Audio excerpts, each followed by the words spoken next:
نحمده ونصلی علی رسولہ الکریم اما بعد فاعوذ باللہ من الشیطان الرجیم بسم اللہ الرحمن الرحیم وما ادراک ما یوم الدین ثم ما ادراک ما یوم الدین یوم لا تملک نفس لنفس شیئا والامر یومئذ للہ صدق اللہ العظیم رب اشرح لی صدری ویسر لی امری واحلل عقدۃ من لسانی یفقہوا قولی۔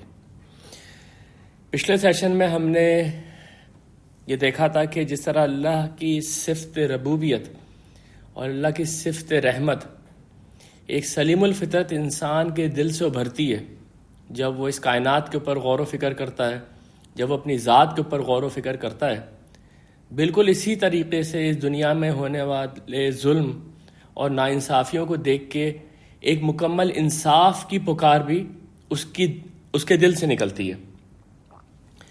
یہ صرف ایک انفرادی شخص کی بات نہیں ہے، بلکہ ہم نے یہ بھی دیکھا تھا کہ جتنے بھی مذاہب ہیں اور جتنے بھی فلسفے اس دنیا میں ہیں، سب کے سب ایک مکمل جسٹس کی بات کرتے ہیں۔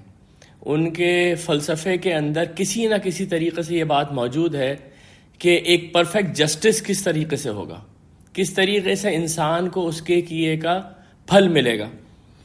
جس طرح دوسرے مذاہب میں ہم نے دیکھا یا دوسرے فلسفوں میں ہم نے دیکھا کہ ان کے یہاں کرما کا عقیدہ ہے۔ کرما یعنی کہ وہ جو بھی عمل کریں گے ان کو جو دوسری زندگی ملے گی، جو ری انکارنیشن ان کو ملے گی، جو سمسارا کا عقیدہ ہے، اس میں وہ اپنے اس کیے کا پھل بھگتیں گے۔ یا مکافات عمل کا جو ایک تصور ہر فلسفے میں ہے، یا ڈیوائن ریٹریبیوشن کا، یہ لا آف ریٹریبیوشن کے بیسس پہ تو ہم نے کہا تھا کہ اس دنیا کے اندر لوگ اس بات کو مانتے ہیں کہ جو آدمی بھی ظلم کرے اس کو اس دنیا کے اندر پنشمنٹ ملنی چاہیے۔ یہ وہ ڈیوائن انسپریشن انسان کے اندر جس سے کوئی بھی انکار نہیں کر سکتا۔ اس لیے آپ دیکھیں گے کہ اگر کبھی کسی چور کو، کسی قاتل کو اس دنیا میں سزا دی جاتی ہے تو کوئی بھی نہیں کہتا کہ اس کو کیوں مارا جا رہا ہے، بلکہ ہر کوئی خوش ہوتا ہے کہ چلو جسٹس ہیز بین سروڈ۔ تو یہ جو تصور ہے یہ انسان کی فطرت کی آواز ہے، اس کی فطرت کا ایک حصہ ہے۔ اس لیے جب ہم سورہ فاتحہ کا آغاز کر رہے ہیں تو ابتدا میں اللہ تعالیٰ کی جتنی بھی صفات آئی ہیں کہ وہ رب العالمین ہے، وہ الرحمن ہے، وہ الرحیم اور وہ مالک یوم الدین ہے، یہ ساری کی ساری صفات انسان خود پرسیو کر سکتا ہے اس دنیا کو دیکھ کے۔ یہی اللہ تعالیٰ کی چار بنیادی صفات ہیں۔ باقی اس کی جتنی بھی صفات ہیں وہ انہی صفات کی فردر ایکسپلینیشن ہے اور انہی صفات کی فردر ایلیبوریشن ہے۔ جس طریقے سے دوسرے مذاہب کے اندر مکافات عمل کے لیے کوئی نہ کوئی اصطلاح ہے، کرما کی ہے یا لا آف ایٹریبیوشن کے لیے ہے، اسی طریقے سے قرآن میں اس کی لیے جو اصطلاح استعمال ہوئی ہے وہ یوم الدین ہے۔ یہ بات بھی ہم نے پچھلے سیشن میں ڈسکس کی تھی کہ دین قرآن کی ایک بہت اہم اصطلاح ہے۔ یہ بات آپ کو شاید یاد ہوگی کہ جو ہم نے انٹروڈکشن ٹو دی قرآن کے سیشنز کیے تھے، میں نے آپ کے سامنے یہ بات رکھی تھی کہ قرآن کی زبان عربی ہے، لیکن وہ عربی ہے جو وہاں کے شعراء اور خطبہ بولا کرتے تھے۔ تو ایک عام آدمی عربی سے واقف نہیں، دوسرے اس کے بعد وہ اتنے ہائی سٹینڈرڈ کی عربک کی بات کر رہے ہیں آپ، تو وہ انسان اور تھوڑا ایک عام آدمی اس سے تھوڑا دور ہو جاتا ہے۔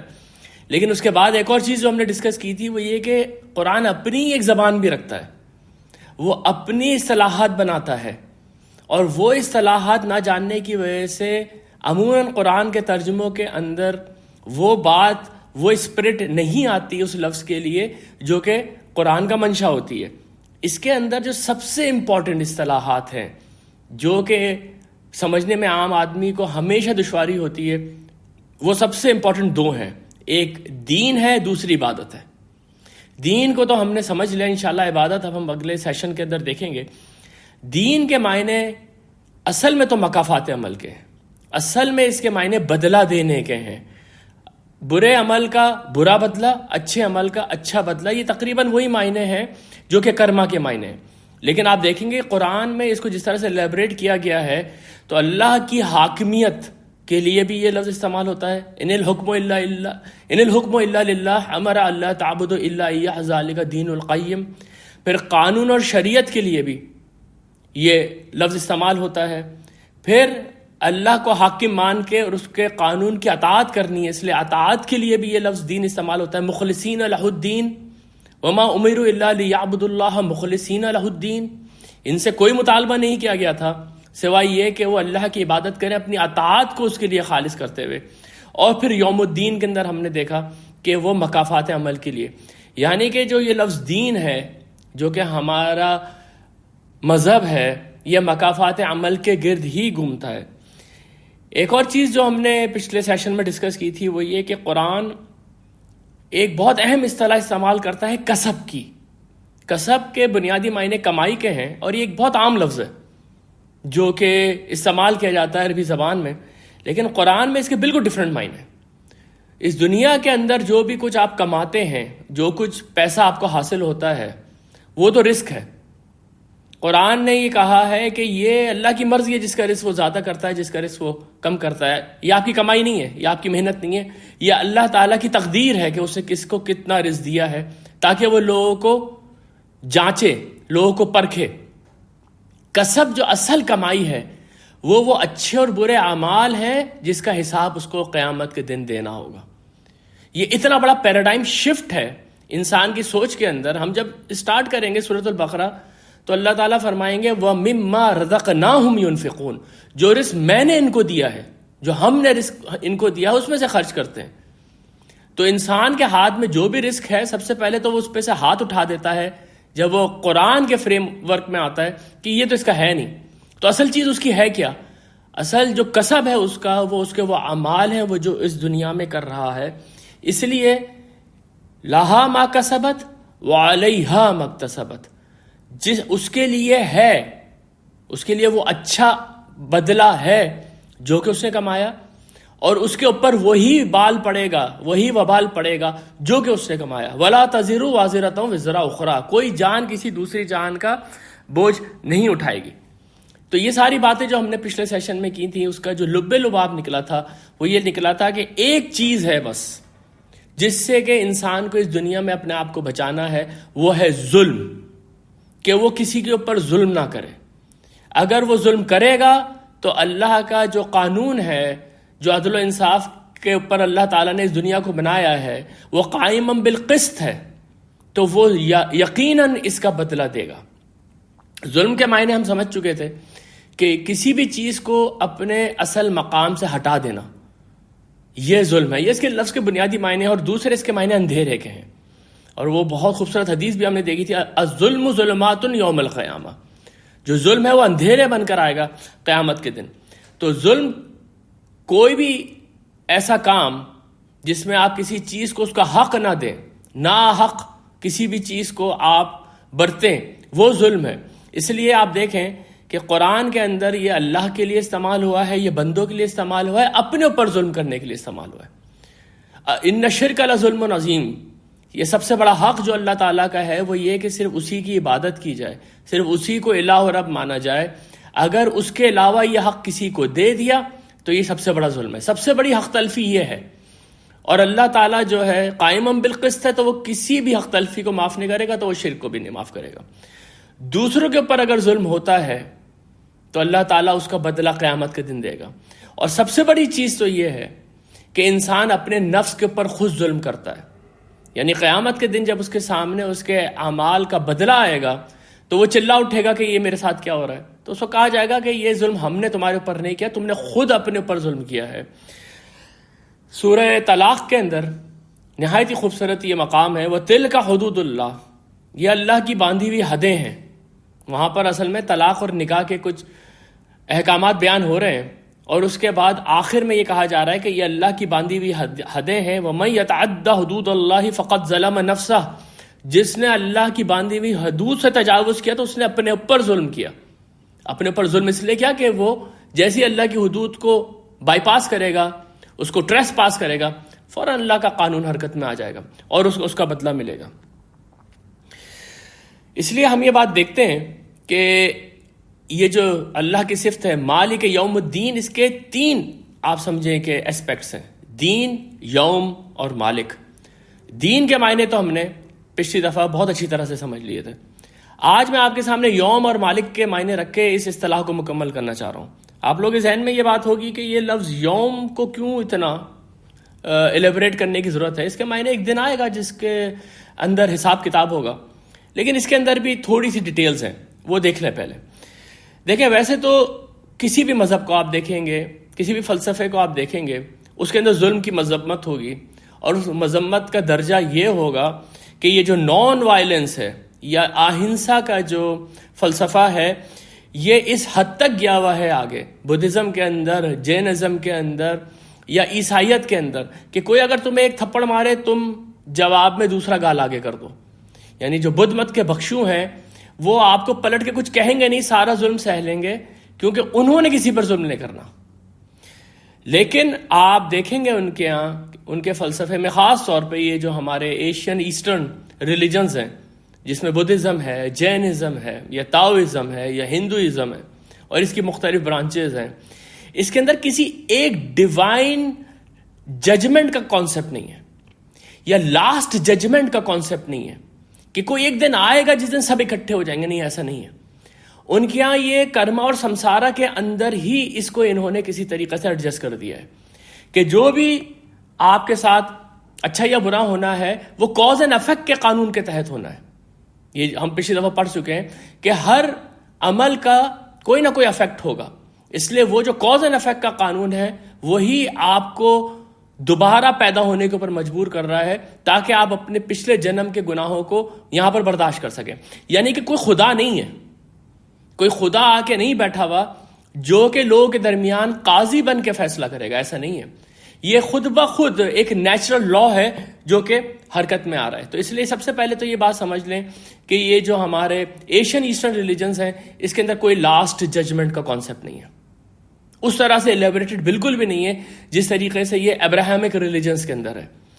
زرتشتی مذہب کو اگر آپ دیکھیں گے، جو زواسٹیرینز ہیں، یہ بہت قریب ہیں ان مذاہب سے جن کے اوپر رسول آئے ہیں، یعنی کہ انبیاء کے مذاہب میں اس کو آپ شمار کر سکتے ہیں جو اس کی تعلیمات ہیں.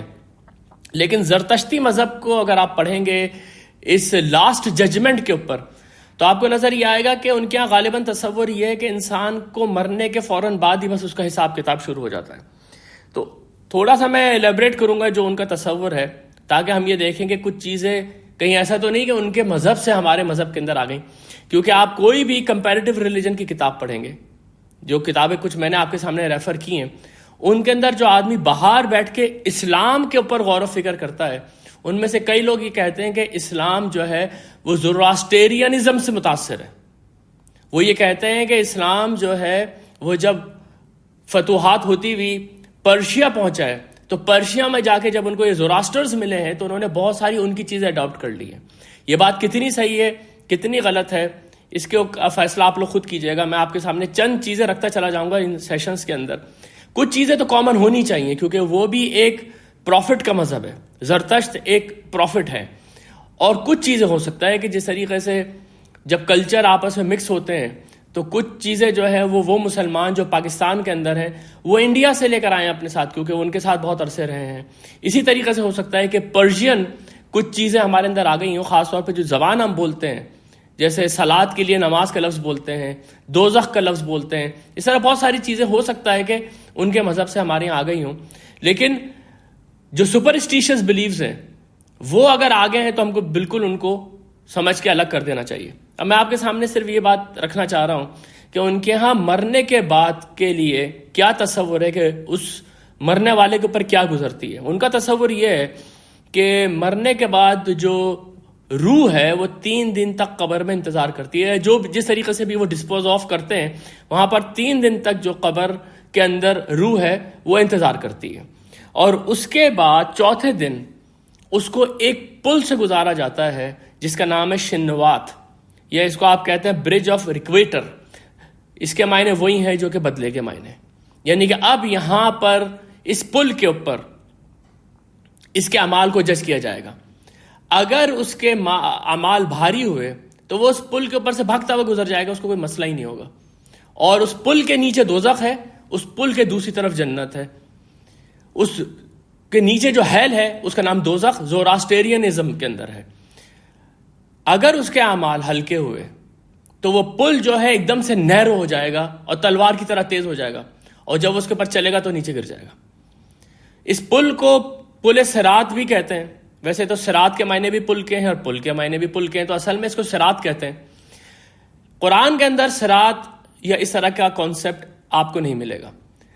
سورہ حدید کے اندر ایک جگہ پہ آپ کو ایسا محسوس ہوگا کہ ایک اس طرح کی آزمائش ہوگی قیامت کے دن، لیکن وہ آزمائش ہونی ہے مسلمانوں کی صرف، جس میں کہ ایک اندھیری جگہ کے اوپر ان کو کہا جائے گا اس کو کراس کرو، اور جس کے دل کے اندر ایمان ہے وہ روشنی بن کے سامنے آ جائے گا.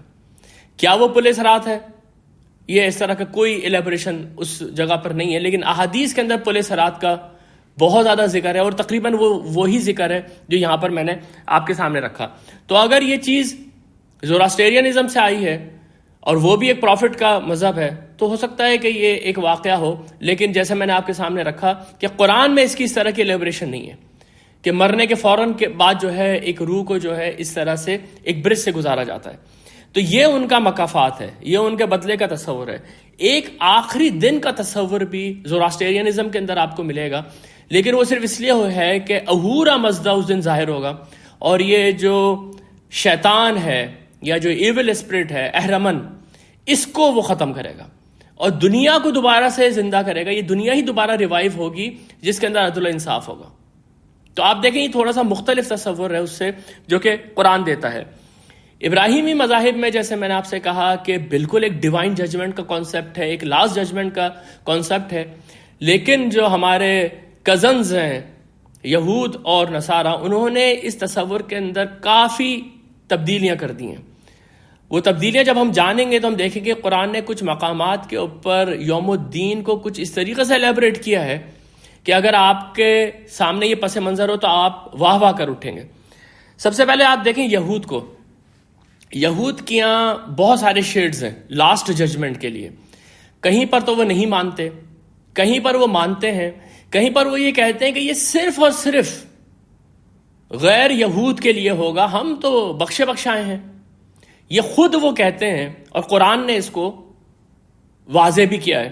قرآن نے کئی جگہ پہ ان لوگوں سے کہا، خاص طور پہ سورۃ البقرہ کی آیت نمبر 95 میں آپ کے سامنے رکھ رہا ہوں. قل، اے نبی آپ ان سے کہیے، ان کانت لکم الدار الآخرۃ عند اللہ خالصۃ من دون الناس فتمنوا الموت ان کنتم صادقین، کہ اگر آخرت کا گھر اللہ کے پاس جو ہے خالص تمہارے لیے ہے دوسرے لوگوں کے علاوہ، تو تم لوگ موت کی تمنا کرو اگر تم لوگ سچے ہو، کہ جیسے تم مرو گے تم سیدھا آسمانی بادشاہت کے اندر داخل ہو جاؤ گے. وَلَن يَتَمَنَّوْهُ أَبَدًا بِمَا قَدَّمَتْ أَيْدِيهِمْ، یہ کبھی بھی موت کی تمنا نہیں کریں گے ان اعمال کی وجہ سے جو انہوں نے آگے بھیجے ہیں. وَاللَّهُ عَلِيمٌ بِالظَّالِمِينَ، اللہ تعالیٰ ان ظالموں کو اچھی طرح جانتا ہے. 2-3 باتیں نوٹ کر لیں اس کے اندر. ویسے تو ہم اس آیت پہ پہنچیں گے، یہ بہت ہی قرآن کی مارکت العارہ آیت ہے، ہم اس کو کھولیں گے اور جب وہاں پہنچیں گے، لیکن یہ آپ دیکھیں کہ یہ آیت ختم ہو رہی ہے وَاللَّهُ عَلِيمٌ بِالظَّالِمِينَ، کہ ان کے ظلم کی وجہ سے اللہ تعالیٰ ان کے ساتھ یہ کرے گا. یعنی کہ اللہ تعالیٰ نے ان کے اوپر ظلم نہیں کیا، یہ خود اپنی جانوں کے اوپر ظلم کر رہے تھے. پھر سورہ آل عمران کے اندر آیت نمبر 27 کے اندر ہے ذالک بانہم قالوا لن تمسنا النار الا ایاما معدودات، یہ جو اتنے ڈھیٹ ہو گئے ہیں اس کی وجہ یہ ہے کہ یہ ان کا تصور یہ ہے کہ ہمیں تو آگ چھو نہیں سکتی، لیکن صرف گنتی کے چند دن. وغرہم فی دینہم ما کانوا یفترون، اور یہ جو انہوں نے چیزیں گھڑ لی ہیں اپنے دین کے اندر، اس نے ان کو دھوکے میں ڈال دیا ہے. یہ آیت بھی بہت امپورٹنٹ ہے، خاص طور پہ اس تناظر میں کہ جب ہم مسلمانوں کو دیکھیں گے کہ انہوں نے اپنے یہاں کیسے کیسے عقائد بنا لیے ہیں، تو ہمیں نظر آئے گا شاید یہ تو پکچر دوبارہ سے چل رہی ہے، جو پچھلی امت نے کیا وہی ساری یہ والی امت بھی کر رہی ہے. لیکن یہ ایک موضوع ہے جو انشاءاللہ تعالیٰ سورہ بقرہ کے 5ویں رکوع سے شروع ہوگا، اس وقت ہم اس کو الیبریٹ کریں گے. اب آ جائیں عیسائیوں کے اوپر. عیسائیوں کے یہاں آپ کو یہ عجیب و غریب سا تصور ملے گا کہ بالکل وہ لاسٹ ججمنٹ کے اوپر بلیف کرتے ہیں. وہ بالکل اس بات کے اوپر بلیف کرتے ہیں کہ مرنے کے بعد سارے کے سارے لوگ دوبارہ زندہ کیے جائیں گے، لیکن اس کو وہ منسلک کرتے ہیں سیکنڈ کمنگ آف جیزس کے ساتھ. وہ جو عیسیٰ علیہ السلام کا دوبارہ آنے کا تصور ہے، اصل میں وہ ان کے ہاں قیامت کا تصور ہے. جس جگہ سے انہوں نے یہ تصور نکالا ہے وہ میتھیو کی انجیل کا چیپٹر نمبر 25، آپ اس کو پڑھیے. بہت ہی شاندار مقام ہے وہ بائبل کا، بہت ہی شاندار مقام ہے. اگر آپ کے پاس قرآن کا پس منظر ہے تو آپ کو یہ بات سمجھ میں آ جائے گی کہ یہ بالکل وہی باتیں ہو رہی ہیں جو قرآن آخرت کے لیے کرتا ہے کہ کس طریقے سے آسمان پھٹ جائے گا، کس طریقے سے زمین کے اوپر زلزلہ آ جائے گا، لیکن اس کے بعد کیا ہے؟ اس کے بعد اللہ تعالیٰ فرماتا ہے وَجَاءَ رَبُّكَ وَالْمَلَكُ صَفًّا صَفًّا، آ جائے گا تیرا رب اور فرشتے صف در صف. وہاں پر جا کے یہ لوگ گڑبڑ کرتے ہیں اور یہ کہتے ہیں کہ اس وقت جیزس واپس آئیں گے. یہ ہے سیکنڈ کمنگ آف جیزس ان کے تصور کے حساب سے. اور وہ واپس کیسے آئیں گے؟ تخت کے اوپر فرشتوں کے جھرمٹ میں. بالکل وہی الفاظ ہیں جو کہ سورۃ الفجر کے ہیں، بس وہاں پر اللہ کو ہٹا کے انہوں نے جیزس کو بٹھا دیا. یہ ایک بڑا ٹاپک ہے جو انشاءاللہ تعالی ہم آگے چل کے کریں گے، لیکن اگر آپ صرف ایک چیز ذرا دیکھیں، ذرا اس کو اسٹڈی کریں کہ مائیکل اینجلو یہ ایک بہت بڑا اٹیلین آرٹسٹ ہے، اس نے ویٹیکن سٹی کے اندر ایک پینٹنگ بنائی ہے جس کا نام ہے لاسٹ ججمنٹ. اس پینٹنگ کو آپ چاہیں تو گوگل پہ نکال کے دیکھ لیں. وہ پینٹنگ یہ ہے کہ اس میں جیزس جو ہے وہ تخت پہ بیٹھے ہوئے قاضی کی حیثیت سے، اور باقی جو بھی الیبوریشن ہے اس میں ساری تقریباً وہی ہے جو قرآن دیتا ہے. سیدھے ہاتھ کے اوپر اچھے اعمال کرنے والے لوگ ہوں گے، الٹے ہاتھ کے اوپر برے اعمال کرنے والے لوگ ہیں جو سورہ واقعہ میں اصحاب المیمنہ اصحاب المشأمہ. اور جو برے اعمال کرنے والے لوگ ہیں ان کو فرشتے جو ہیں وہ مارتے ہوئے جہنم کی طرف لے کے جا رہے ہوں گے. ان فرشتوں کو ڈپیکٹ کیا ہوا ہے وہاں پر. ان کے اپنے جو سینٹس ہیں جنہوں نے عیسیٰ علیہ السلام کے بعد ان کے دین کو آگے پہنچایا، وہ کھڑے ہو کے لوگوں کی شفاعت کر رہے ہیں. یہ وہ بہت بڑی پینٹنگ ہے، یعنی پوری دیوار کے اوپر آپ سمجھے وہ پینٹنگ بنائی گئی ہے. وہ واقعی آرٹ کا ایک بہت بڑا شہپارہ ہے، لیکن اس کے پیچھے یہ تصور کام کر رہا ہے کہ جو لاسٹ ججمنٹ ہے اس کے اندر جو مالک ہے وہ جیزس کرائسٹ ہے، وہ اللہ نہیں ہے. تو یہ جو ساری باتیں میں نے آپ کے سامنے رکھی، اس کے بعد جب آپ دیکھتے ہیں کہ قرآن اتنی تحدی کے ساتھ یہ کہتا ہے کہ اس دن جو ماسٹر ہوگا وہ صرف اللہ ہوگا، اس کے سامنے کسی کا یارہ نہیں ہوگا کہ بول سکے گا، اور کوئی اس سے کوئی غلط فیصلہ بھی نہیں کروا سکے گا. تو ایک دم سے ہمارے سامنے واضح ہو جاتا ہے کہ کیوں قرآن اتنی تحدی کے ساتھ یوم الدین کے اندر بتا رہا ہے کہ مالک صرف اللہ تعالیٰ ہوگا. یہ اس کے پیچھے آپ سمجھیں کہ تھوڑی سی چیزیں موجود ہیں. یوم کے لفظ کے اندر جو ایک چیز سمجھنے والی ہے وہ یہ کہ یہ جو لاسٹ ڈے ہے، اس کو یوم سے آپ یہ مت سمجھیے گا کہ یہ کوئی ایک 24 گھنٹے کا دن ہے. اصل میں ہم اس کے اوپر بات کریں گے جب ہم کریشن آف دی یونیورس کے اوپر آیات دیکھیں گے، جس میں اللہ تعالیٰ فرماتا ہے کہ میں نے آسمان اور زمین کو 6 دن میں پیدا کیا. خلق السماوات والارض فی 6 ایام. تو اس میں جو ایام کا لفظ ہے وہ کیا معنی دیتا ہے؟ وہ اس معنوں میں نہیں ہے جس میں کہ ہم کہتے ہیں آج کا دن اور آج کی رات. نہیں، یوم کا لفظ عربی زبان میں بہت بڑے ٹائم پیریڈز کے لیے بھی آتا ہے، جس کو انگریزی زبان میں ایونز کہتے ہیں. تو وہ کس طریقے سے آیا ہے یہ تو انشاءاللہ تعالی ہم جب وہاں پہنچیں گے تو اس کے اوپر بات کریں گے. لیکن جو یہ قیامت کا دن ہے، یہ جو یوم الدین ہے، اس کی جو الیبوریشنز قرآن کے اندر ہے، اس کو دیکھ کے یہ پتہ چلتا ہے کہ ایک آدمی جب اس دن اٹھے گا اور اس دن کو دیکھے گا اپنی آنکھوں سے، تو اس کو ایسا لگے گا کہ وہ دنیا کے اندر چند گھنٹے رہا ہے، وہ دنیا کے اندر صرف چند گھنٹے رہا ہے. یہ ریلیٹیو پرسپیکٹو سامنے آئے گا جب وہ اللہ تعالیٰ کی بادشاہت کو دیکھے گا اور اس دن کے حساب کتاب کو دیکھے گا. قرآن میں جگہ جگہ اس کا ذکر ہے، لیکن جو سب سے زیادہ مقام ہلا دینے والا ہے وہ سورۃ المومنون کے اندر ہے. سورۃ المومنون کی آیت سنیے. یہ لوگ جو کہ اپنے اعمال کو ہلکا پائیں گے اور ان کے سامنے ان کا فیٹ نظر آ رہا ہوگا، جہنم ان کو اپنے سامنے نظر آ رہا ہوگا، تو ان سے اللہ تعالیٰ کہے گا قال کم لبثتم فی الارض عدد سنین. یہ بتاؤ تم لوگ زمین کے اوپر کتنے سال رہے. ایک ایک لفظ اس آیت کا غور کرنے کے قابل ہے. اللہ تعالیٰ نے پوچھا ہے کتنے سال رہے تم دنیا میں. یہ لوگ جواب دیں گے قالوا لبثنا یوما او بعد یوم، ہم وہاں رہے ایک دن یا ایک دن کا کچھ حصہ. فاسأل العادین، آپ ذرا ان لوگوں سے پوچھ لیں جو کہ کاؤنٹنگ کر رہے تھے، یعنی فرشتوں سے پوچھ لیں. اندازہ لائیں آپ ذرا. اللہ تعالیٰ نے پوچھا تم کتنے سال رہے، یہ جواب میں کہہ رہے ہیں کہ ایک دن یا ایک دن کا تھوڑا سا حصہ. اصحاب کہف جب 350 سال کے بعد سو کے اٹھے تھے تو وہ 300 سال سونے میں ایسے گزر گئے تھے کہ انہوں نے کہا شاید آدھا دن سوئے ہم لوگ. بعض اوقات ہم بھی ایسی ایک ڈریم لیس سلپ کے اندر ہوتے ہیں کہ صبح جب اٹھتے ہیں تو ایسا لگتا ہے ابھی تو سوئے تھے. تو یہ دنیا کی زندگی ایسی لگے گی اس وقت جس کے اوپر انسان نے اپنی آخرت برباد کر دی. اللہ تعالیٰ کہیں گے کہ تم دنیا میں کتنے سال رہے. انسان جواب دے گا کہ میں ایک دن رہا یا ایک دن کا تھوڑا سا حصہ رہا، آپ ان فرشتوں سے پوچھ لیجئے. قال ان لبثتم الا قلیلا، اللہ تعالیٰ کہیں گے تم وہاں تھوڑے ہی عرصے رہے نا. لو انکم کنتم تعلمون، کاش تم لوگ یہ اس وقت سوچتے، کاش تم لوگ یہ اس وقت سوچتے کہ یہ اتنی تھوڑی سی جو زندگی ہے اس کے لیے میں کس چیز کو داؤ پہ لگا رہا ہوں. افحسبتم انما خلقناکم عبثا، کیا تم لوگوں نے یہ سوچ کے رکھا ہوا تھا کہ ہم نے تمہیں عبث پیدا کیا ہے؟ وانکم الینا لا ترجعون، اور تم ہماری طرف پلٹ کر نہیں آؤ گے. فتعال اللہ الملک الحق، بہت بلند ہے اللہ، وہ تو مالک حق ہے، یعنی کہ وہ یہ دن تو برپا کرے گا نا انصاف کے لیے. لا الہ الا هو الرب العرش الکریم، کوئی خدا نہیں ہے اس کے علاوہ، وہ رب العرش الکریم ہے، یعنی عرش کریم کا وہ مالک ہے، یعنی کوئی نہیں ہے جج. آج جج صرف اللہ تعالیٰ ہے. تو اس سے آپ کو اندازہ ہوا ہوگا کہ قیامت وہ جو یوم الدین ہے، جس کو یوم کو میں نے تھوڑا سا یہاں پر ایلیبوریٹ کیا ہے، وہ ایک ایسا دن ہے جس کے مقابلے میں اس دنیا کی زندگی چند گھنٹے ہے. یہ سورہ مزمل کے اندر ارشاد فرمایا گیا فَكَيْفَ تَتَّقُونَ إِن كَفَرْتُمْ، کیسے تم لوگ بچو گے اس دن سے اگر تم نے کفر کیا. فَكَيْفَ تَتَّقُونَ إِن كَفَرْتُمْ يَوْمًا يَجْعَلُ الْوِلْدَانَ شِيبًا، جو کہ بچوں کو بوڑھا کر دے گا. یہ اصل میں اس آیت کے دو ترجمے ہو سکتے ہیں، یا اس آیت کی دو تفسیریں ہو سکتی ہیں. ایک تو یہ کہ جب بہت برے حالات ہوتے ہیں، جو چھوٹا سا بچہ جو ہے وہ ایسا لگتا ہے کہ اس کے اوپر ایسے حالات گزرے اور وہ اتنا ایکسپیرینسڈ ہو گیا جتنا ایک بوڑھا آدمی ہوتا ہے، یعنی اس وقت مصائب ایسے ہوں گے کہ وہ بچے کو بوڑھا کر دیں، یا اس کا مطلب ہے کہ اس کی طوالت اتنی زیادہ ہوگی کہ نہ جانے کتنے بچے اس میں بوڑھے ہو کے مر جائیں. ایک جگہ کے اوپر آپ سمجھیں کہ اس دن کی مقدار بھی آئی ہے، لیکن وہ کتنی زیادہ بات صحیح ہے، ہو سکتا ہے سمجھنے میں ہم سے غلطی لگی ہو، لیکن جو مسلم شریف کی احادیث ہیں اس میں ایک جگہ پہ یہ آیا ہے کہ یہ دن جو ہوگا جس میں کہ حساب کتاب ہو رہا ہوگا، یومن کانا مقدارہ 50,000 سنہ، یہ اس دن کے برابر ہوگا جو تمہارے حساب سے 50,000 سال ہوتا ہے.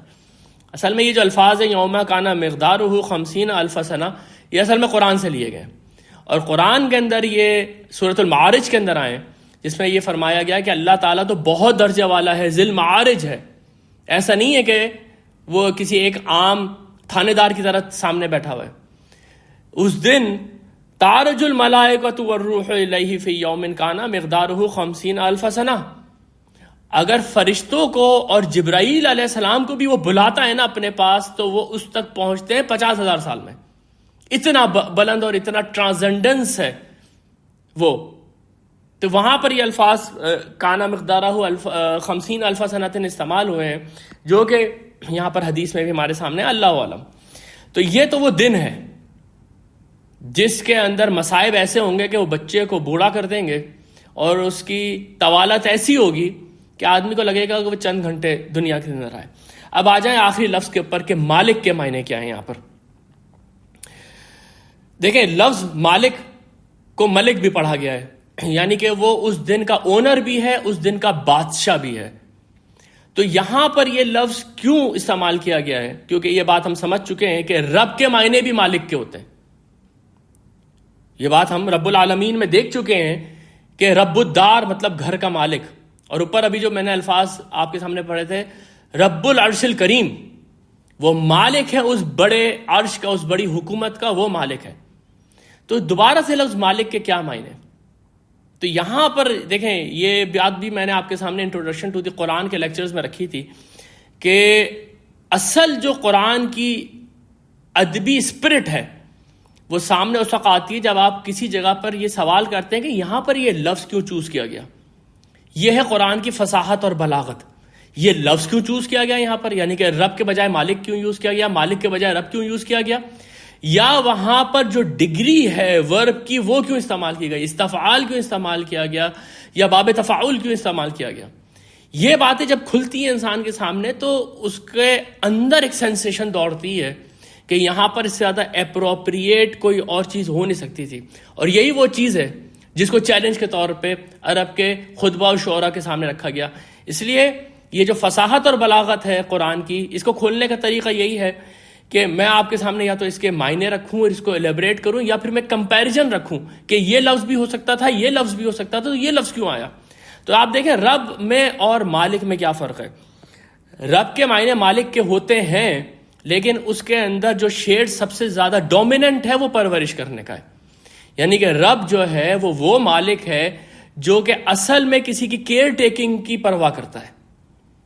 لیکن جب لفظ مالک بولتے ہیں یا ملک بولتے ہیں تو اس کے اندر حاکم اور قاضی کے معنی زیادہ ہوتے ہیں.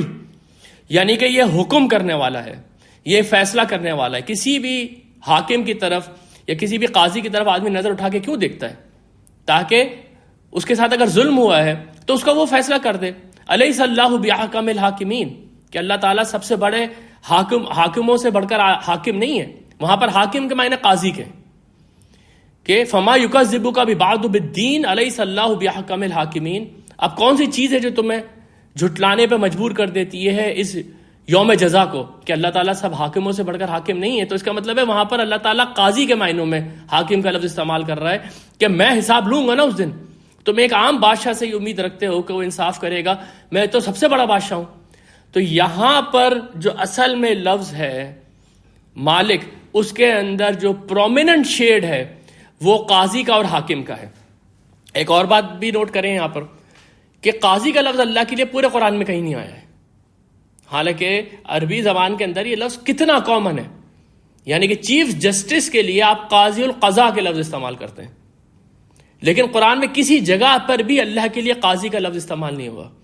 لیکن جو فیصلہ وہاں پر ہوگا اس کے لیے کئی دفعہ اس لفظ کا ورب استعمال ہوا ہے، قضاء کا ورب استعمال ہوا ہے. جیسے قضی الامر، کہ جس وقت کے فیصلہ چکا دیا جائے گا. یہاں پر لفظ قضیہ جو ہے اسی سے قاضی بنایا نا، لیکن اللہ کے لیے قاضی کا لفظ کہیں استعمال نہیں ہوا. کیوں؟ وجہ اس کی یہ ہے کہ قاضی بھلے وہ ہائی کورٹ کا ہو یا وہ سپریم کورٹ کا ہو یا وہ چیف جسٹس ہو، قاضی القضاء ہو، اس کے فیصلے کو اوور رول کر سکتا ہے پریزیڈنٹ، اس کے فیصلے کو اوور رول کر سکتا ہے بادشاہ. ہائی کورٹ نے آپ کے خلاف فیصلہ کیا، آپ سپریم کورٹ میں چلے جائیں. سپریم کورٹ نے آپ کے خلاف فیصلہ کیا، آپ پریزیڈنٹ کے پاس چلے جائیں. پریزیڈنٹ آخری اتھارٹی ہے. تو یہاں پر اللہ کے لیے جو مالک کا لفظ استعمال ہوا ہے وہ فائنل اتھارٹی کے لیے استعمال ہوا ہے. اب اس کے علاوہ آپ کہیں نہیں جا سکتے. اب آپ کہیں سے آپ کو فیصلہ نہیں مل سکتا. جب یہ فیصلہ ہو گیا آپ کے لیے تو بس یہ آپ کی قسمت بن گیا. اس لیے وہ جو آیت میں نے آپ کے سامنے سورہ انفطار کی شروع میں پڑھی تھی وہ یہی کانسیپٹ بیان کرتی ہے. وما ادراک ما یوم الدین، تم نے کیا سوچا یوم الدین کیا ہے؟ ثم ما ادراک ما یوم الدین، پھر سوچو کیا جانتے ہو تم یوم الدین کے بارے میں؟ یوم لا تملک نفس لنفس شیئا، وہ دن ہوگا جس دن کوئی جان کسی جان کے کام نہیں آئے گی. والامر یومئذ للہ، اور اس دن سارا کا سارا حکم اللہ کا ہوگا. یہ ہے مالک یوم الدین. اس دن کوئی اور جج نہیں ہوگا، جیزس کرائسٹ جج نہیں ہوں گے. یا جیسا کہ میں نے آپ کے سامنے پچھلے سیشن میں یہ بات رکھی تھی کہ کچھ مذاہب کے اندر ہیل کا، انفرنو کا تصور موجود ہے. اس کے بہت سارے لیولز ہیں، ہر لیول کا ایک الگ جج ہے. یا جو میتھولوجیز ہیں، خاص طور پہ جو گریک میتھولوجیز ہیں، اس میں انڈر ورلڈ کا خدا الگ ہے، ہیڈس ہے، اور اصل خدا وہ تو زیوس ہے. تو وہ خدا الگ ہے جو نیچے حساب کتاب کر رہا ہے. یا ہر جو دوزخ کا سرکل ہے وہاں پر ایک الگ قاضی بیٹھا ہوا ہے جس کو خوش کرنا ضروری ہے، نہیں تو وہاں سے باہر نہیں نکل سکیں گے. ایسا کچھ بھی نہیں ہے یہاں پر ہر جگہ ایک ہی مالک ہے اور ایک ہی حکم کرنے والا ہے. والامر یومئذ للہ، فیصلہ تو اس دن اللہ کرے گا. اس دنیا کے اندر اللہ کے سوا، یہ انشاءاللہ تعالیٰ ایک ٹاپک ہے جو ہم نے ایمان باللہ کے اندر جا کے دیکھنا ہے کہ شرک کی تاریخ کیا ہے، لوگوں نے کس کس طرح کے شرک کیے اور کیوں کیے. اس میں ایک چیز جو آپ کو نظر آئے گی وہ یہ ہے کہ اللہ کے علاوہ دوسری دو ہستیوں کو مانا گیا اس لیے کہ وہ یہ سمجھتے تھے کہ یہ قیامت کے دن یا اللہ کے سامنے ہماری شفاعت کر دیں گے، یا اللہ کے ہاں کوئی نہ کوئی ایسا زور رکھتے ہیں کہ اللہ تعالیٰ ان کی بات ٹال نہیں سکے گا. اور یہ وہی چیز ہے جس کو کہ خود نبی اکرم صلی اللہ علیہ وسلم کے سامنے رکھا گیا.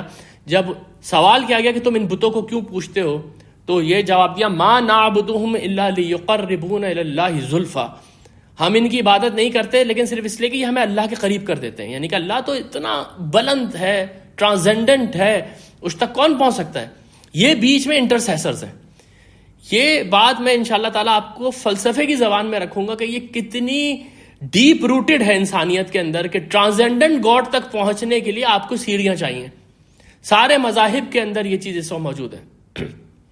تو یہ قریش کے اندر بھی موجود ہے. ما نعبدهم الا ليقربونا الى الله زلفى هؤلاء شفاءنا عند ربنا. یہ شفاعت کریں گے ہمارے لیے ہمارے رب کے پاس. جب کہ ہوگا یہ قیامت کے دن جو قرآن بتاتا ہے کہ جب قیامت برپا ہوگی تو اللہ تعالیٰ فرمائے گا وَيَوْمَ نَحْشُرُهُمْ جَمِيعًا. اس دن ہم ان سب کے سب کو جمع کریں گے. ثُمَّ نَقُولُ لِلَّذِينَ أَشْرَكُوا. اور ان لوگوں سے کہیں گے کہ جنہوں نے شرک کیا أَيْنَ شُرَكَاؤُكُمُ الَّذِينَ كُنْتُمْ تَزْعُمُونَ. آج کہاں ہیں تمہارے شریک جو تمہارے زوم میں تمہاری شفاعت کریں گے؟ آج کہاں ہیں؟ یعنی جو ظالم ہے وہ سامنے آئے گا اور وہ ادھر ادھر دیکھ رہا ہوگا کہ میں تو ظلم کرتا تھا دنیا میں، لیکن میرا خیال تھا کہ یہ بزرگ آ کے مجھے بچا لیں گے. اللہ کہیں گے کہاں ہے وہ، بلاؤ اس کو. مطلب حال جو قیامت کے دن کا قرآن جو تصویر پیش کرتا ہے وہ یہ ہے کہ یوم یقوم الروح والملائکۃ صفا. اس دن فرشتے اور روح یعنی جبرائیل جو ہیں وہ صف باندھ کے کھڑے ہوئے ہوں گے. لا یتکلمون الا من اذن له الرحمن. کسی کی ہمت نہیں ہوگی کہ وہ بول سکے سوائے جس کو کہ رحمان اجازت دے. وقال صوابا. اور وہ بات بھی وہ بالکل صحیح کہے گا. یہاں پر ایک بات ذرا نوٹ کرتی چلیں کہ قرآن کے مطالعے سے آپ کو یہ پتہ چلے گا کہ اس کائنات کی جو سب سے طاقتور ہستی ہے وہ جبرائیل ہے. ذی قوت عند ذی العرش مکین. بہت قوت والا ہے وہ عرش مکین کے پاس، بہت قوت والا ہے. اور اس کے اوپر انشاءاللہ تعالیٰ تھوڑی ہم بات آگے چل کے کریں گے کہ کس طریقے سے جبرائیل علیہ السلام کی تصویر پیش کی گئی ہے قرآن کے اندر اور کس طریقے سے ان کی تصویر پیش کی گئی ہے احادیث کے اندر. لیکن اللہ تعالیٰ کے مقابلے میں وہ بولنے کا یارہ نہیں رکھتے ہیں. اس لیے یہاں پر یوم یقوم الروح والملائکہ تو خاص طور پر آئے. تو اگر آپ ریلیشن میں دیکھیں گے کہ یہاں پر حضرت جبرائیل کو کیوں خاص طور کے اوپر مینشن کیا گیا ہے تو اس کی وجہ یہ ہے کہ ان سے زیادہ طاقتور ہستی اس کائنات کے اندر کوئی نہیں ہے جس کو خود اللہ تعالیٰ کہہ رہا ہے کہ ذی قوت عند ذی العرش مکین. وہ تک بولنے کا یارہ نہیں رکھتے ہوں گے کہ یہ وہ دن ہوگا. اس دن کی جو ایلیبریشن ہے یہ اس لیے کی گئی ہے کہ یہ جو لوگ ہیں جو کہ زمین کے اوپر ظلم کر رہے ہیں یہ اس دن کہاں بھاگ کر جائیں گے. ان کو ابھی سے بتایا جا رہا ہے کہ تم نے جو دنیا کے اندر فساد مچایا ہے، دنیا کے اوپر تم نے ظلم کیا ہے، تم اس دن کہاں اللہ سے بھاگ کر جاؤ گے. یا معاشر الجن والانس ان استطعتم ان تنفذوا من اقطار السماوات والارض فانفذوا لا تنفذون الا بسلطان. یہ سورہ رحمان کی جو آیت ہے کہ اے جن اور انس کے گروہ، اگر تم آسمانوں اور زمین سے نکل کے بھاگ سکتے ہو تو بھاگ جاؤ، تم کہیں نہیں بھاگ سکتے، اس کے لیے بڑا زور چاہیے. یعنی اللہ کی بادشاہی سے تم کہاں بچ کر جاؤ گے. تو یہ وہ مقام ہے جہاں پر کہ ظالموں کو یہ بتایا جا رہا ہے کہ جس وہ یوم الدین برپا ہوگا اس دن خدا کی جب جلالت تمہارے سامنے آئے گی تو تم یہی کہہ اٹھو گے کہ ہم نے اپنی جانوں پر خود ظلم کیا. اللہ کی جو عظمت اور جلالت کا تصور یوم الدین کے ساتھ آتا ہے اس کو میں آپ کے سامنے چند آیات اور چند احادیث سے ایلیبریٹ کرتا ہوں. یہ سورہ زمر کی آیت ہے، بہت ہی شاندار آیت ہے. وما قدر اللہ حق قدری. انہوں نے اللہ کی قدر ہی نہیں کی جیسا کہ قدر کرنے کا حق ہے. والارض جمیعا قبضتہ یوم القیامہ. زمین اس کی مٹھی میں ہوگی قیامت کے دن. والسماوات مطویات بیمینہ. اور جو آسمان ہے سارے آسمان وہ اس کے سیدھے ہاتھ میں لپٹے ہوئے ہوں گے. سبحانہ وتعالی عما یشرکون. وہ بہت بلند ہے، بہت تسبیح ہے اس کی ان چیزوں سے جس کے ساتھ وہ اس کے شریک بناتے ہیں. یعنی کہاں اس کی یہ طاقت اور کہاں یہ شریک جن کو کہ یہ پوج رہے ہیں. یعنی کس قدر یہ اپنے اوپر خود ظلم کر رہے ہیں کہ جو ان کا مالک ہے اس کی طاقت کا یہ حال ہے اور وہ جا کے ایک پتھر کے سامنے اپنے سر کو جھکا رہے ہیں، اپنی بے عزتی کر رہے ہیں، اپنے اوپر ظلم کر رہے ہیں. یہ جو میں نے آپ کے سامنے سورہ زمر کی آیت رکھی ہے اس کے ساتھ ایک حدیث ہے. یہ حدیث جو ہے وہ مسلم میں بھی ہے اور ابن ماجہ میں بھی ہے، تھوڑے تھوڑے فرق کے ساتھ. میں آپ کے سامنے یہ حدیث جو بیان کر رہا ہوں ابن ماجہ کی کہ اس پہ تھوڑی سی تفصیل زیادہ ہے. اس حدیث کے جو راوی ہیں وہ حضرت عبداللہ بن عمر ہیں. وہ کہتے ہیں قال سمعت رسول اللہ صلی اللہ علیہ وسلم وهو علی المنبر. میں نے نبی صلی اللہ علیہ وسلم کو فرماتے ہوئے سنا جبکہ وہ منبر پہ خطبہ دے رہے تھے. یقول یاخذ الجبار سماواته وارضه بيده وقبض يداه. یہ جو جبار ہے، اللہ کا نام اب یہاں پر جبار آیا ہے. اب میں نے آپ سے کہا کہ اللہ تعالیٰ کے سارے نام ہیں وہ ان چاروں نام کے نیچے آ جائیں گے. اس لیے جس وقت کے مالک یوم الدین کا تصور ہے، اب آپ دیکھیں کون کون سے نام اللہ تعالیٰ کے آ رہے ہیں کہ وہ جبار ہے، وہ متکبر ہے. کون اس کے سامنے اب کھڑا ہوگا؟ اس زمین کے اوپر بڑے بڑے بادشاہ تھے نا، جو اپنے تکبر سے باز نہیں آتے تھے اور زمین پہ ظلم کرتے تھے. اس دن اللہ کے لیے الفاظ استعمال ہو رہے ہیں کہ یاخذ الجبار سماواته وارضه بیدہ، کہ اس دن جبار جو ہے آسمانوں کو اور زمین کو اپنے ہاتھوں میں لے لے گا. وہ قبض یدہ، اور اپنی مٹھی کو اس طرح سے بند کرے گا. فجعل یقبضها ویبسطها، یہ کہتے ہوئے نبی صلی اللہ علیہ وسلم خود اپنی مٹھی بند کر رہے تھے اور اپنی مٹھی کھول رہے تھے. ثم یقول، پھر اللہ تعالیٰ فرمائے گا انا الجبار، میں ہوں جبار. انا الملک، میں ہوں بادشاہ. این الجبارون، کہاں ہے زمین کے جبار؟ این المتکبرون، کہاں ہے زمین کے متکبر؟ جنہوں نے زمین کے اوپر اتنا تکبر مچا کے رکھا ہوا تھا، لوگوں پہ اتنا ظلم مچا کے رکھا ہوا تھا، آج کہاں ہے وہ؟ قال یتمایل رسول اللہ صلی اللہ علیہ وسلم عن یمینہ وعن شمالہ، اور یہ کہتے ہوئے نبی صلی اللہ علیہ وسلم کے اوپر اتنا جوش تھا کہ آپ دائیں اور بائیں ہل رہے تھے. حتی نظرت الی المنبر، یہاں تک کہ جب میں نے ممبر کی طرف دیکھا، یہ عبداللہ بن عمر کہہ رہے ہیں، یتحرک من اسفل شیء منہ حتی انی لاقول اساقط ہوا برسول اللہ صلی اللہ علیہ وسلم. میں نے جب ممبر کی طرف دیکھا تو ممبر بھی ہل رہا تھا، اور مجھے یہ ڈر ہوا کہیں نبی صلی اللہ علیہ وسلم اس پہ سے گر نہ جائے. یعنی کہ جو جلال تھا اس وقت نبی صلی اللہ علیہ وسلم کے اوپر وہ اتنا زیادہ تھا کہ وہ خود اس کیفیت میں ڈول رہے تھے کہ کہیں نیچے نہ گر جائے. تو اس دن اللہ تعالیٰ پکارے گا کہ کہاں ہے جبار زمین کے، کہاں ہے زمین کے بادشاہ، کہاں ہے زمین کے متکبر؟ آج میرے سامنے آئے. اور وہ حال وہ ہوگا کہ اللہ کے ہاتھ میں آسمان اور زمین لپٹے ہوئے ہوں گے. تو اس کے جواب میں صرف بات یہی ہے کہ وَلَوْ أَنَّ لِلَّذِينَ ظَلَمُوا مَا فِي الْأَرْضِ جَمِيعًا، کہ کاش یہ جو لوگ جو زمین کے اوپر، کاش کا لفظ میں نے غلط استعمال کیا ہے سورہ زمر میں، وَلَوْ أَنَّ لِلَّذِينَ ظَلَمُوا، اور اگر وہ لوگ جنہوں نے ظلم کیا ہے، مَا فِي الْأَرْضِ جَمِيعًا وَمِثْلَهُ مَعَهُ لَافْتَدَوْا بِهِ، کہ وہ جو کچھ بھی زمین میں ہے اور جو اس کے مثال کی چیزیں ہیں وہ ساری کی ساری فدیے میں دے دیں، من سوء العذاب یوم القیامہ، کہ وہ اس برے عذاب سے بچا لیے جائیں قیامت کے دن. وَبَدَا لَهُم مِّنَ اللَّهِ مَا لَمْ يَكُونُوا يَحْتَسِبُونَ، ان کے سامنے وہ چیز آئے گی اللہ کی طرف سے جس کا انہوں نے کبھی دنیا میں گمان تک نہیں کیا تھا. یہ ان کا بدلہ ہوگا جو ان کے سامنے آئے گا. یہاں تک جو میں نے آپ کے سامنے ڈیٹیلز رکھی ہیں وہ یہ رکھی ہیں کہ وہ دن کیسا ہوگا اور اس دن کا مالک اللہ تعالیٰ کیسا ہوگا. یہاں پر یہ ساری کی ساری جو الیبریشنز ہیں یہ صرف اس لیے کہ جو ظلم کرنے والے ہیں اس دنیا کے اندر، جو فساد کرنے والے ہیں اس دنیا کے اندر، وہ یہ بات جان لے کہ ایک ایسا وقت آنے والا ہے جب ان کی کوئی سننے والا بھی نہیں ہوگا. اور وہ کون ہے؟ جو کہ مالک یوم الدین ہے. یہ الیبریشن میں نے آپ کے سامنے اس وقت کی ہے. وہ لوگ جو کہ اس دنیا کے اندر مظلوم ہوں گے، ان کے لیے حدیث میں آتا ہے کہ جو مومن ہے اس کے لیے قیامت کے دن ایسا ہوگا جیسے کہ 2 وقت کی نماز کا وقت ہے. یہ ظہر سے لے کے عصر تک کا وقت ہے، ختم ہو گیا، بس ان کو جنت میں روانہ کر دیا گیا. ان کے لیے اتنا ہلکا ہوگا وہ دن. لیکن یہ ساری کی ساری جو حولناکیاں ہیں یہ ان لوگوں کے لیے جو اس دنیا کے اندر جبار اور متکبر بنتے تھے. اس لیے کیونکہ اب ہم اس گفتگو کو اپنی سمیٹ رہے ہیں تو آپ دیکھیں کہ یہ جو سورہ فاتحہ ہے اس کا آغاز ہوا تھا الحمدللہ رب العالمین سے، اور ہم نے دیکھا تھا کہ الحمدللہ جو ہے اس کے ساتھ ہی اللہ کی صفت رب العالمین ہے، اس کے ساتھ ہی اللہ کی صفت رحمان و رحیم ہے. لیکن اب ہمارے سامنے یہ آئے گا کہ الحمدللہ کے ساتھ ہی اللہ کی صفت مالک یوم الدین ہے.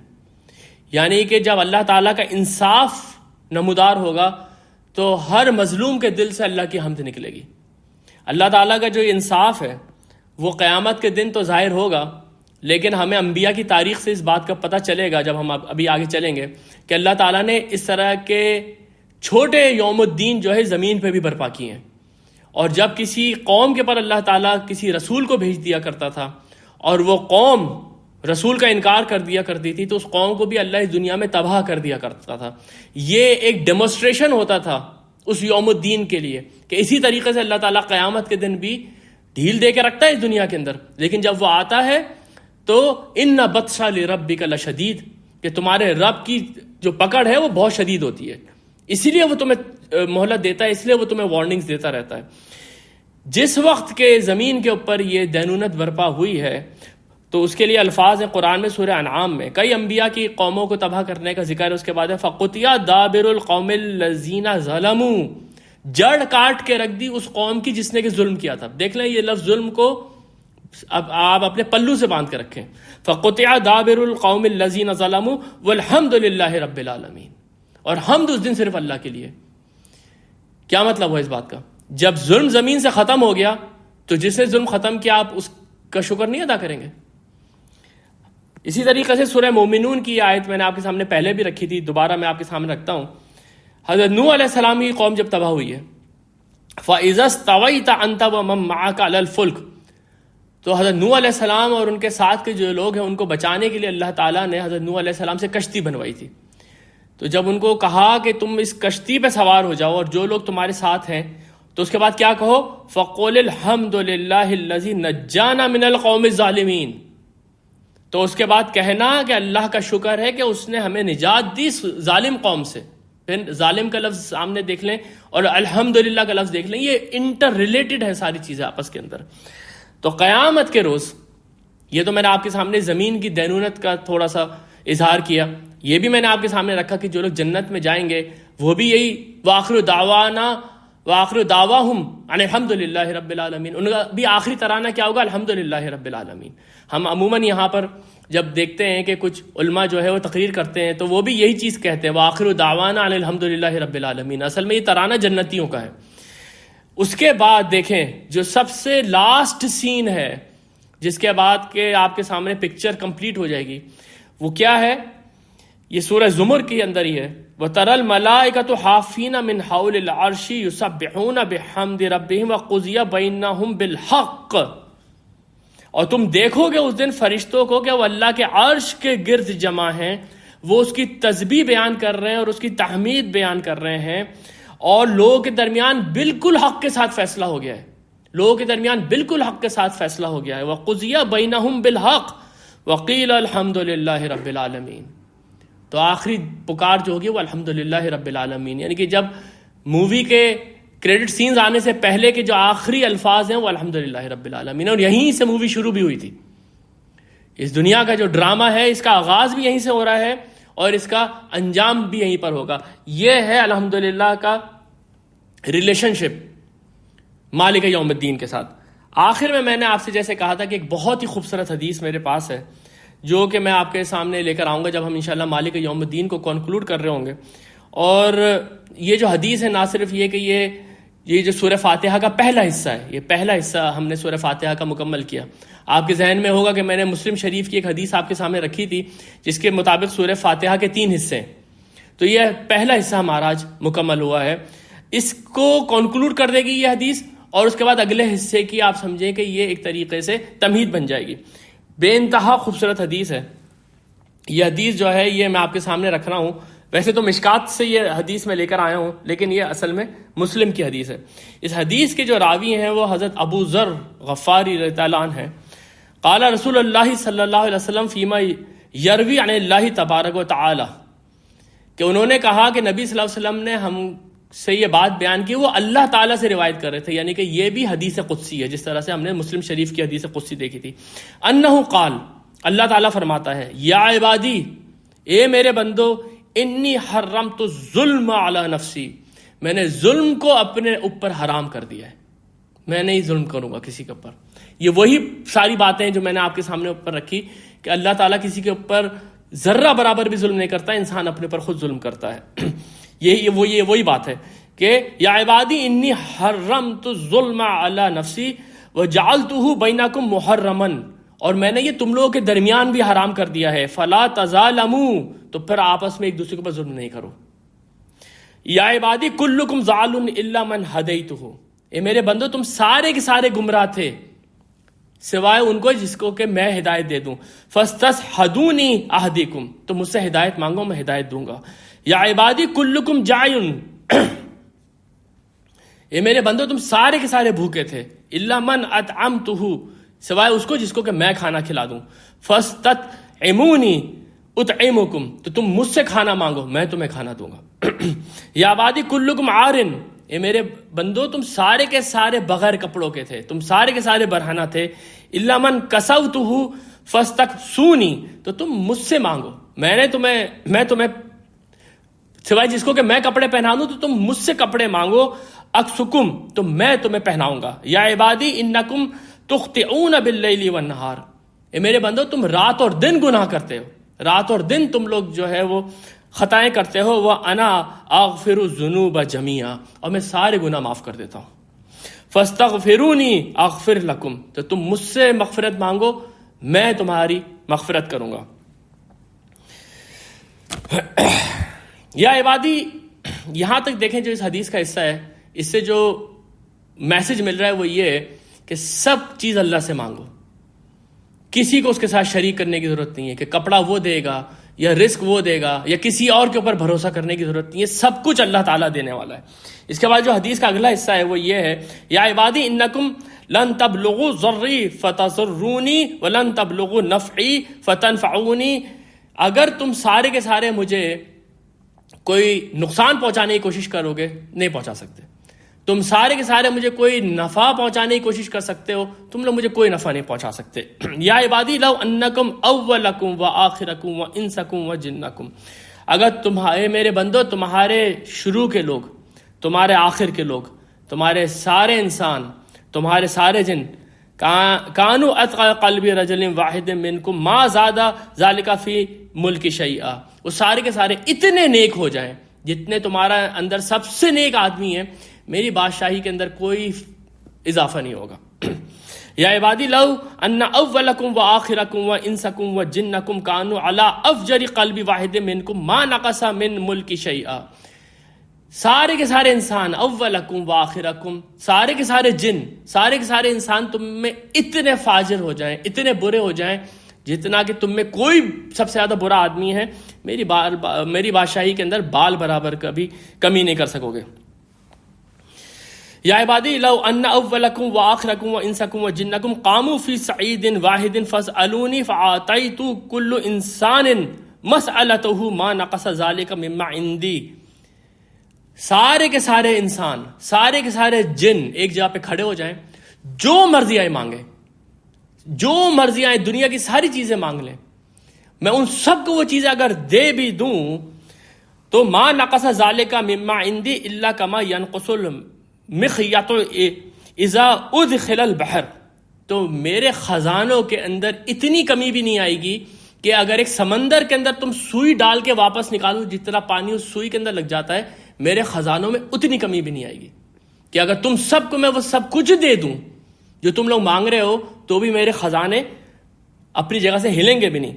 یا عبادی انما ہی اعمالکم احصاها علیکم، یہ ہے کنکلوژن اس حدیث کا، میرے بندو یہ میں ہی ہوں جو تم لوگوں کے اعمال کا حساب کر رہا ہوں اپنے پاس، ثم اوفیکم ایاہا، تو اس کے بعد یہی میں تمہیں لوٹا دوں گا، فمن وجد خیرا فلیحمد اللہ، جب میں یہ لوٹاؤں گا واپس تو جس کو خیر ملے وہ اللہ کی حمد بیان کرے، ومن وجد غیر ذالک، یہ غور سے سنیے گا، اور جس کو کہ کوئی برا ملا فلا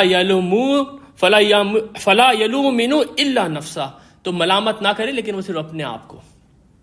یہ ہے وہ حدیث جس کے بارے میں نے آپ سے کہا تھا کہ اتنی ایک عظیم حدیث ہے جو کہ اس پورے کے پورے فلسفے کو کنکلوڈ کر کے رکھ دے گی۔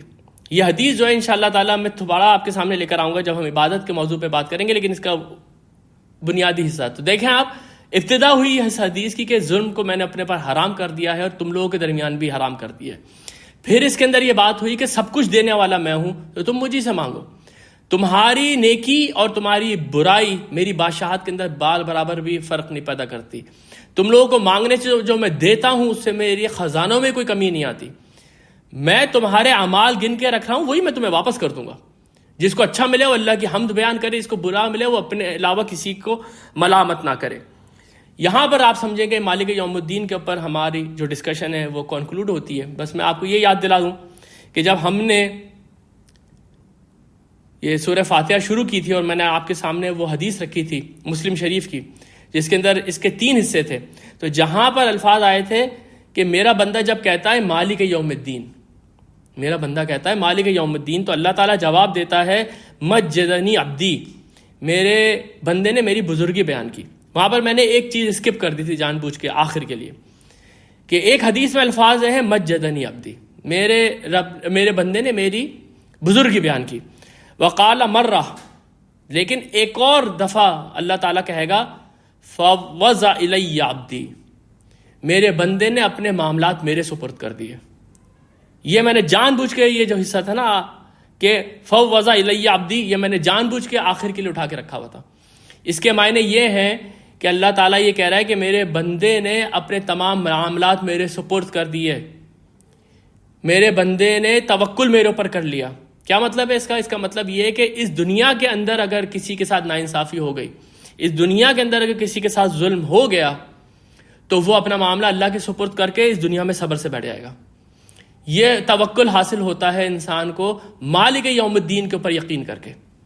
تو جس طریقے سے جب ہم نے سورہ فاتحہ کے ابتدا میں الحمد کو سمجھا تھا اور رب العالمین کو سمجھا تھا، تو میں نے کہا تھا کہ انسان کے دل کے اندر شکر کا جذبہ پیدا ہوتا ہے. جب ہم نے مالک یوم الدین کو اچھی طرح سمجھا تو ہمارے دل کے اندر جو چیز پیدا ہونی چاہیے وہ اللہ پہ تفویض، اللہ پہ توکل اور صبر کے معنی کیا ہیں یہ تو انشاءاللہ تعالی ہم آگے چل کے پڑھیں گے. لیکن یہ دو وہ بنیادی صفات ہیں ایک مومن کی جو اس کے اندر پیدا ہو جانی چاہیے جب وہ اللہ کے اوپر ایمان لے کر آتا ہے، جب وہ اللہ کی صفات کے اوپر غور و فکر کرتا ہے. ایک حدیث کے اوپر میں کنکلوڈ کرتا ہوں آج کا سیشن کہ اللہ کے رسول نے فرمایا ہے، یہ حدیث مسلم کی ہے، میں صرف اس کا اردو ترجمہ آپ کے سامنے رکھ دیتا ہوں، کہ مومن کا معاملہ بہت عجیب ہے. اس کا ہر معاملہ ہی اس کے لیے بھلائی ہے. اگر اس کو کوئی خوشی ملتی ہے یا اس کو خوشحالی ملتی ہے، وہ اللہ کا شکر ادا کرتا ہے تو اللہ اس کے درجات بلند کر دیتا ہے. لیکن اگر اس کو کوئی نقصان پہنچتا ہے یا اس کے اوپر کوئی برائی آتی ہے تو وہ اللہ کی رضا کے لیے صبر کرتا ہے، یہ بھی اس کے لیے بھلائی ملتی ہے، اس کا بھی اس کو اجر ملتا ہے. یعنی کہ ایک مومن جب اللہ کی صفات پہ غور و فکر کرتا ہے تو اس کے اندر جو دو اہم صفات پیدا ہو جانی چاہیے وہ صبر ہے اور شکر ہے. بارک اللہ لی و لکم فی القرآن العظیم و نفعنی و ایاکم بالآیات و ذکر الحکیم.